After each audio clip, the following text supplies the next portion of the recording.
Hello, dear CA Foundation students. We completed all the lectures for Contract Act. In this video, we are going to study the important questions from the Indian Partnership Act. Now, I'm not going to make a series of videos for Partnership Act because it's simple. You have already studied it in 12th standard.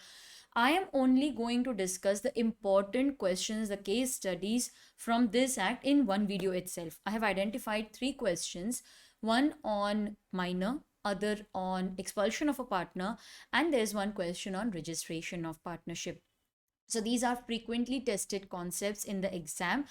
Without wasting any time, let's get started so that we can complete all the three questions in just 15 minutes.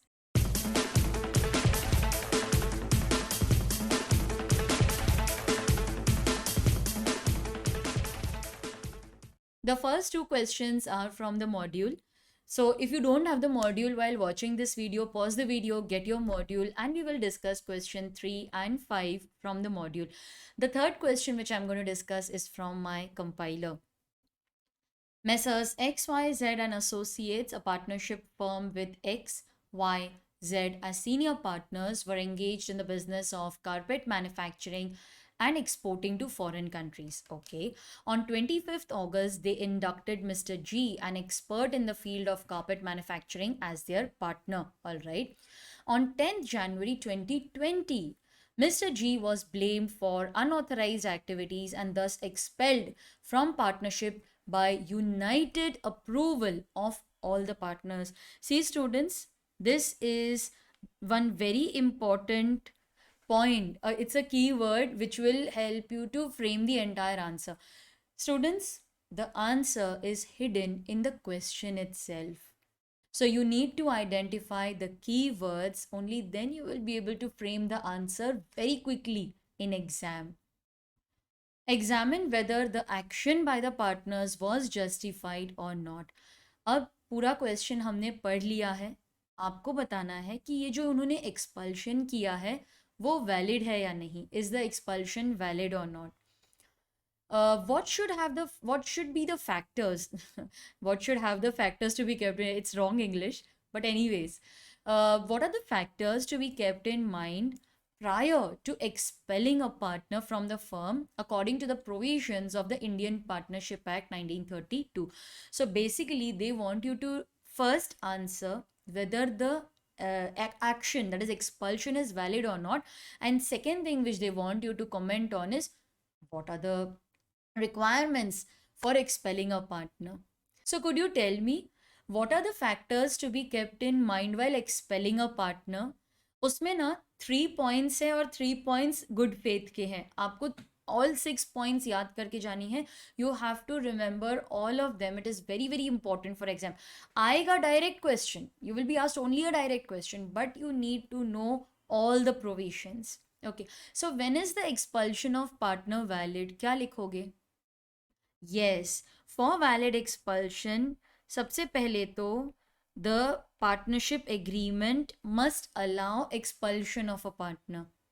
Okay, so the provision, there must be a provision for expulsion in the partnership agreement. So agreement में आपको allow करना चाहिए. Second thing is you must obtain the consent of majority of the partners, majority partners.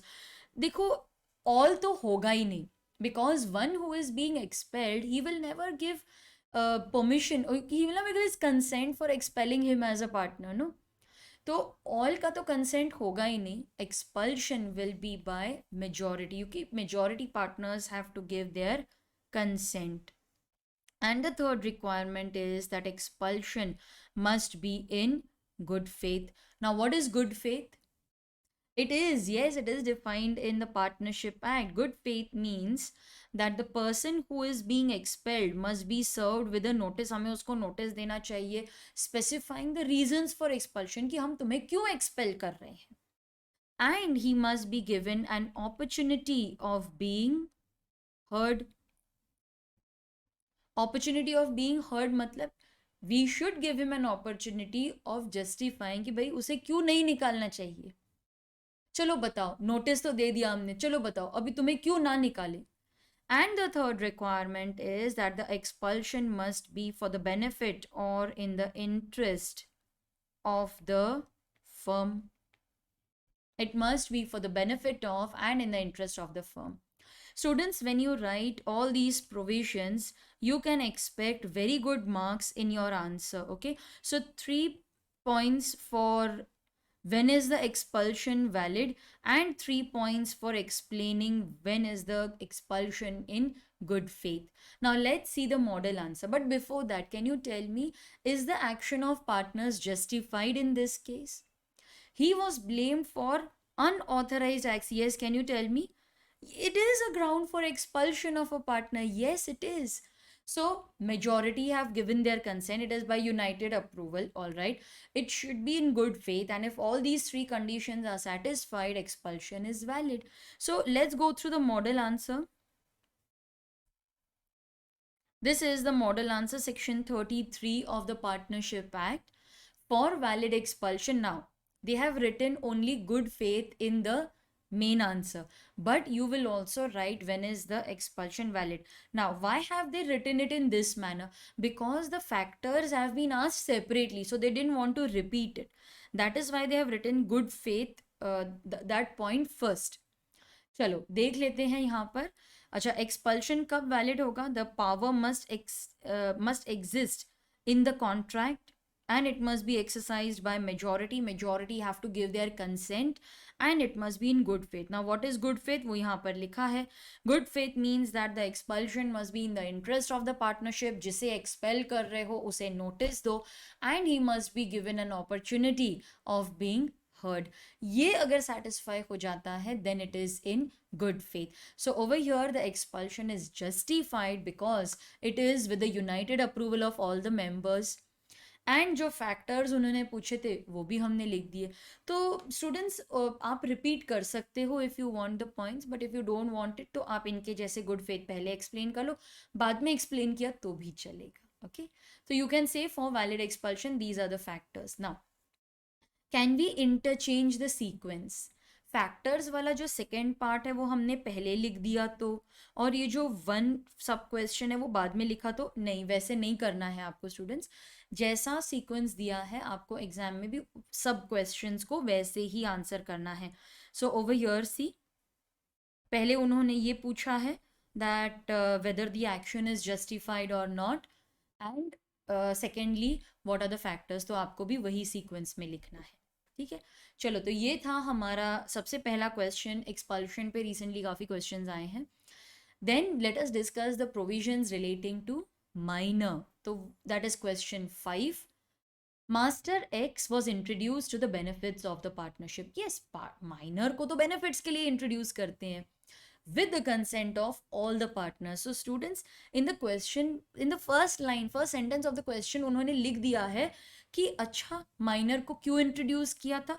For the benefits of the partnership with the consent of all the partners. सब partners के consent से. ये तो बहुत important है हमारे लिए, because minor can be admitted only for the benefits of the partnership and if the admission is consented to by all the partners. After attaining majority, more than 6 months have elapsed. He has failed to give notice, public notice, whether he has elected to become a partner or not. Later on, Mr. L, a supplier, has filed a suit against the firm for recovery of the debt due. Will that minor be liable? To what extent will X be liable if he fails to give public notice? Can L recover the debt from X, the minor partner? अच्छा, अगर आपको minor के provisions याद नहीं है तो मैंने एक छोटा सा नोट बनाया है आपके लिए. आप वीडियो पॉज करके ये लिख सकते हो. This is nothing but your last minute revision note. Yes, now section 30, उसमें काफ़ी सारे सब सेक्शंस हैं, मैं उनमें नहीं जा रही अभी. सेक्शन 30 अगर आपने एग्जाम में लिख दिया for minor, it is sufficient. सब सेक्शंस नहीं लिखा तो भी चलेगा. So as per section 30, a minor who is admitted for the benefits of the partnership must within 6 months of attaining majority, मतलब जैसे ही वो मेजर बन जाता है उसके 6 months के अंदर within 6 months of majority he has to give a public notice of his decision whether he wants to become a full-fledged partner or not. उसको ये डिसीजन लेना है कि उसे full-fledged partner बनना है या नहीं बनना है. जो भी डिसीजन है पब्लिक नोटिस दे दो. सो सपोज वो मेजर बन गया, ठीक है, एंड विद इन 6 months उसने पब्लिक नोटिस दे दिया. Then he has to decide whether he wants to become a full fledge partner और नॉट. पब्लिक नोटिस में वो लिखेगा कि मुझे फुल फ्लेजेड पार्टनर बनना है, या वो लिखेगा कि नहीं मुझे नहीं बनना है. अब प्रॉब्लम तो तब आएगी ना when he fails to give a public notice. वो पब्लिक नोटिस नहीं देता तो लॉ बोलता है जैसे ही 6 मंथ्स खत्म हो जाएंगे he will automatically become a partner on expiry of those 6 months. तो मुझे ना यहाँ पे बहुत बार स्टूडेंट्स पूछते हैं मैम अब उसको पार्टनर बनना ही है तो नोटिस देने की क्या ज़रूरत है ना, 6 मंथ्स खत्म हो जाएंगे, नोटिस नहीं देगा तो भी वो बन जाएगा ना partner. But students law says why do you want to wait for 6 months. If you have decided to become a partner give a public notice so that you get all the rights the benefits and of course the liabilities of a full fledged partner. तो लेकिन हाँ ये भी बात आपकी सही है कि नोटिस नहीं भी दिया तो भी वो 6 महीने के बाद तो पार्टनर ही माना जाएगा ना, तो देने की क्या ज़रूरत है. तो that's the requirement of law, we are just following that. Practically तो आप कैसे भी उसे सोच सकते हो. Now, what if he doesn't give a public notice? Then he will automatically become a partner on expiry of those 6 months. What about his rights? कुछ change नहीं होगा, सब कुछ वही रहेगा. His rights, that is share in profit, property will be same that he was entitled to when he was a minor. हाँ, liabilities में आपको ध्यान देना है स्टूडेंट्स. क्या ध्यान देना है? He will now be personally liable for all the acts of the firm. Liable तो वो पहले भी था, सिर्फ उसकी लिमिटेड लाइबिलिटी थी. लेकिन अब वो मेजर बन गया है, उसने नोटिस नहीं दिया कि मुझे पार्टनर नहीं बनना, मतलब we are assuming he wants to become a partner. Now he will be personally liable for all the acts of the firm done since he was admitted to the benefits of the firm. Let's say कि firm ने ना जब वो उसको minor को admit किया था तब बैंक से एक लोन लिया था ऑफ रुपीज 10 लाख. फर्म ने लेट से 6 लाख रुपीज पे कर दिया है लेकिन 4 लाख रुपीज अब भी आउटस्टैंडिंग है और ये माइनर मेजर बन गया. तो वो ये नहीं बोल सकता अरे ये लोन के लिए मैं क्यों लायबल हूँ, ये तो तब लिया था ना जब मैं माइनर था. नहीं, लायबल तो तुम पहले भी थे इस लोन के लिए, सिर्फ आपकी लाइबिलिटी लिमिटेड थी.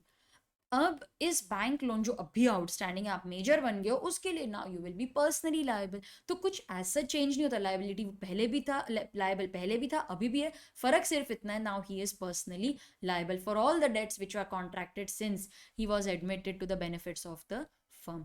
तो स्टूडेंट्स ये नोट है, अगर आपको चाहिए तो आप वीडियो पॉज कर लो, मैं इतना कर दूं जूम, ठीक है.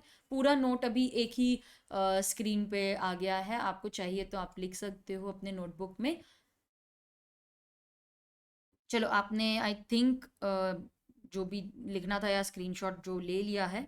Now to what extent he is liable if he fails to give public notice.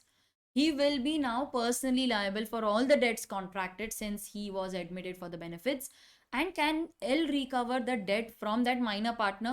Yes, वो रिकवर कर सकता है. एक बार फटाफट ना मैं आपको इसका आंसर भी दिखा देती हूँ कि लिखना क्या है उसमें. ये देखो, फिफ्थ वाला, only theory. See how the institute has framed the question, framed the answer. In the first part they have written only theory, बस that's it. फिर उन्होंने डायरेक्टली क्वेश्चन, सब क्वेश्चन 1 और सब क्वेश्चन 2 को आंसर कर दिया है. So the entire theory which I explain to you, then yes he is personally liable, and if he is liable he is deemed to be a partner and the third party can claim money from the minor partner. ठीक है, you can pause the video again. जो मैंने highlight किया वो कर लो, they are the keywords, they should be present in your answer, and this will also help you during last minute revision. Just go through what I have highlighted. See, it is so easy for you to know, yes, he is personally liable because you have highlighted this. He is deemed to be a partner, L can recover, this is the solution. So all this will help you during last minute revision. So please pause and take down notes. Done? Very good. Now students, the third question is from my compiler BOM. It contains all the past exam questions, study material, RTP, MTP questions arranged unit wise. This is the sixth question from that. I'll just read out the question to you. It's a very simple question, but the concept is very important. A partnership firm consisting of A, B, and C as partners was formed and it commenced the business before getting itself registered. Okay. The firm filed a suit against X for claim of 5,000 rupees for goods supplied to him, and immediately after filing the suit, the firm was registered. अच्छा, तो इसका मतलब है कि unregistered firm filed case against the outsider. Can the unregistered firm sue the third party?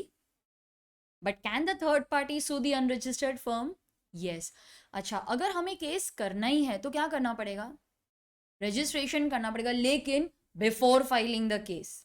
यहां पर क्या किया है उन्होंने? They have registered the firm immediately after filing the case. चलेगा? नहीं. पूरा आंसर इसी पे बेस्ड है. देखा कैसे एक कीवर्ड पे पूरा आपका आंसर बेस्ड है. Now the subsequent registration will not cure the defect that existed at the time of filing the case.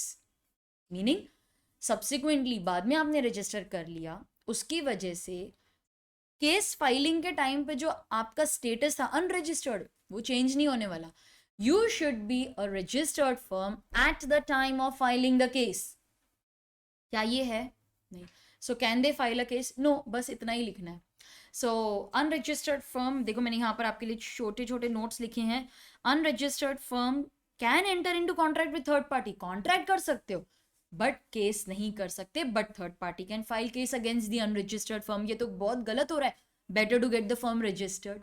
So the entire answer is based on that. Section 69 यही बोलता है that an unregistered firm cannot file case against the third party, but you can enter into contracts. Third party can file case against us. In the given question, they have registered the firm immediately after filing the case. नहीं, at the time of filing the case, the firm was unregistered. Is subsequent registration will not make any difference. The court will not consider the suit. It will be dismissed. तो आपको register कब होना चाहिए? Eight the time of filing the case. अच्छा, पहले register कर लिया फिर केस कर सकते हैं. हाँ, केस फाइल करने के टाइम पे आप रजिस्टर्ड होने चाहिए. बस that was the only point which I wanted to remind you of. And students, ये 3 इंपॉर्टेंट कॉन्सेप्ट्स हैं हमारे पार्टनरशिप एक्ट से, very frequently asked in the exam. Registration में से जो पोर्शंस है थियोरी के, circumstances, or what are the consequences of non-registration, that is important for exam. Also watch a list of important questions which I have uploaded on YouTube. मैंने एक पूरा detail video किया है. अगर आपको वो नहीं देखना, आपको एक शॉर्ट में लिस्ट चाहिए, you can also download that list from my website theorymasterslearning.com. link is in the description. I had also done a video, वहाँ पर भी आपको link मिलेगा. Go to the website. It's a very simple process. login create करना है आपको password डाल के. You can download a list of all the important concepts for exam. तो इसी के साथ हमारा पार्टनरशिप एक्ट खत्म हुआ. In the next video I will discuss sale of goods act. Till then, take care, keep studying and subscribe to your channel Theory Masters Learning and visit my website theorymasterslearning.com.